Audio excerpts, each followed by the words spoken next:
President Trump, just within the last few minutes, using the power of his office to again issue another pardon for the third consecutive day, the president flexing his clemency power to pardon or commute sentences for people with ties to his political allies. Our panel will be here to weigh in, but we do want to start with CNN senior White House correspondent Kristen Holmes, who is live for us on the North Lawn. Kristen, this is just the latest pardon. It's for a member of Congress.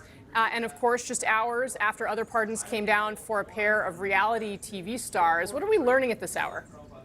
Yeah, Casey, remember, it's important to keep in mind the context here, which is this is really a power of the presidency that is unchecked. It's one of the biggest powers he has. And usually when we see these controversial pardons, particularly in Trump's first term or even with other presidents, they happen at the very end of the tenure. But now what you're starting to see is Trump rolling them out just as he goes. A lot of them people who have been supporters of President Trump's at various points in his career. So let's talk about this latest pardon. This was Michael Grimm. He is a former politician, Republican congressman from New York. He was a congressman from 2011 to 2014. That's when he resigned after he pled guilty to one count of tax fraud. Just to be clear, he had actually been charged with 20 counts of fraud, federal tax evasion, and perjury, but then ended up pleading guilty to just that single charge. He tried to run again in New York. He served 7 months in prison, and then he became a Newsmax host in which many times he had been complimentary of Donald Trump. As you said, this is just the latest of a string of what we have seen of pardons and commutations by President Trump. A lot of the people here, like the Chrisleys, whose daughter spoke at the RNC, who was a big avid supporter of Donald Trump's, who claimed political persecution, and that's why her parents were in jail. These are the people that he is currently spending his time pardoning. The day before that, it was a former sheriff who was a huge Trump supporter. So clearly here sending a message to people who are Trump loyalists and saying that he is standing by them as much as they have stood by him. All right, Kristen Holmes for us this afternoon. Kristen, thank you very much. And our panel joins us now.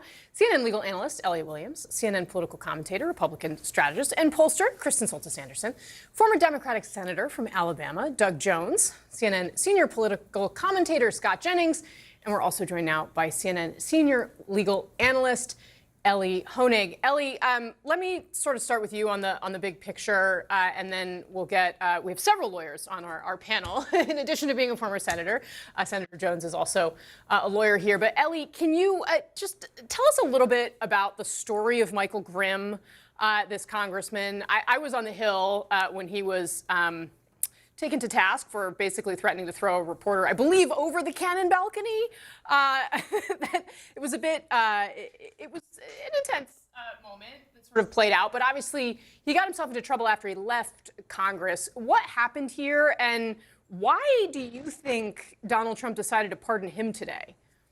Well, Casey, I couldn't even begin to get into Donald Trump's mind. He's obviously been on a pardon spree, and I think some of the pardons of the last few days have been indefensible. However, I think the pardon of the former Congressman Michael Grimm, if you look at it in isolation, actually is quite defensible. So this was a person, as you said, who was a member of Congress representing a district in New York. He was federally charged. He ended up pleading guilty to tax fraud for a total amount of $900,000, which, by the way, in terms of federal tax fraud, that's not a major case. That would go down to the first or second year. We always say that, but you know, I think for most people, $900,000 is a lot of money. I mean, how much money does it normally take to get prosecuted for tax fraud?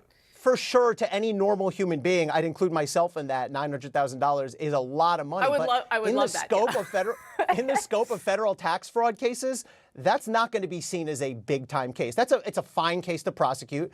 It's a medium to smallish federal case. Usually federal cases involve many millions of dollars, often on the corporate tax fraud level. So he pleads guilty to tax fraud. He's sentenced. He does his time, 8 months. He completes his time. He's not getting out early. And it's worth mentioning, he's a fairly young man, and he was horribly injured. He's paralyzed now from the chest down because of a tragic accident that he had. So to me, if you look at the Michael Grimm pardon just in isolation, it's hard to criticize that one for me. But of course, we're in context here. And like I said, Trump's been on a bit of a bender rewarding loyalists and sycophants over the last couple days. Yeah. So Senator Doug Jones, I mean, this power obviously is totally unchecked, Yeah. right, for the president. And we can put up some pictures of that Donald Trump has pardoned in his second term. He, of course, started with nearly 1,600 January 6th rioters. We're showing you one of the ones you may remember most from the day. There's others here. We saw Rod Blagojevich there, Ross Ulbricht. This, of course, the Chrisleys, a pair of reality TV stars. When you take this all together, what story does this tell? What message does this send? I think it tells a story of a very transactional president. There's a transaction, there's some connection, whether it's just support or whatever. It is the opposite of what he says about the weaponization of the Department of Justice. He is now using the pardon power to reward friends consistently. And it's really, I think, a pretty pathetic use of the pardon. I agree with Ellie about Congressman Grimm. His personal circumstances and all, I don't have a real problem with that. Although I would say that his tax evasion at $900,000 was about 4 times that of Hunter Biden. So, you know, there is a weight there that I think we need to do. But I just think, you know, we're going to continue to see these, the entire Trump administration. All the friends will get pardoned. All the friends? Elliot I think you're absolutely right. It's important to note, and Casey noted this, it is a virtually unchecked power that the president has. And every president, certainly in my memory, and I'm sure everyone else is at the panel, has pardoned people who are real clunkers, who should not have in any way gotten clemency. Biden did it, Obama did it, Clinton did it, Bush did it, and it happens because of the power here. It feels like a dirty tool. Now, that's what the framers wanted, because they wanted to put this limitation on the executive and its ability to prosecute people. They wanted to be able, presidents to be able to get people out of prison. Now, I think what's different here is the termination or sidelining of all these attorneys in the pardon office in the Justice Department that could have provided better advice to the president as to how's this person behaved, what's the nature of their crime, is this person deserving of clemency? And quite frankly, to be honest, Joe Biden's folks didn't really do a great job of following the pardon attorney's advice either. So that's the problem here. It's the sidelining of the people who really could be the check. Well, the other thing that I think is notable is many of those examples you mentioned of past presidents doing this and it being considered very unseemly is that it always happened toward the end of their presidency, that there was a sense that there would be a political cost paid. I think it's interesting that Donald Trump is doing this in a moment where it's not as though he's trying to hide it under some other big story or at the end of his term. He's doing it now, and it's because he believes, I think correctly, that he won't pay a big political price for it. I mean, remember, on his first day in office, of all the things he did in that first day, I tested whether voters liked him. The least popular thing he did was pardoning January 6th folks. But that was kind of a nothing burger to a lot of voters because the very same day Joe Biden had pardoned his entire family preemptively. And so it's just one of those things that I think voters go, this is all disgusting, and it doesn't really move the needle. Yeah, I agree. It's being done out in the open. It's being done in the light of day. We're not doing it at the 11th hour here or as we're on our way up to the Capitol to see the next president being sworn in. And I might add, I don't think there's any doubt who's actually signing these pardons. You know, at the end of Biden's term, we had thousands of people that were pardoned or offered some kind of clemency for drug offenses.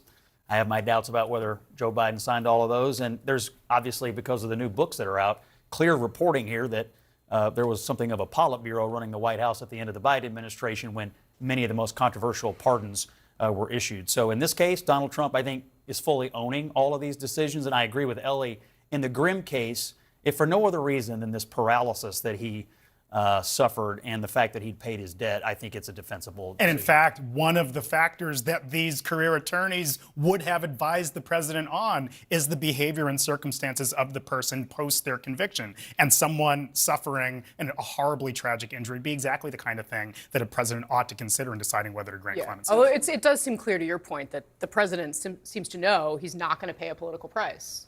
Well, he's in his last term. He's a lame duck. What price is he going to pay? I mean, the question is going to be whether Democrats can seize on it for the midterms. I doubt it. It's never really been an issue that sticks regardless. So, you know, look, I don't think Donald Trump is doing anything with regard to whether or not he pays any kind of political price. I don't think he really gives a damn about that.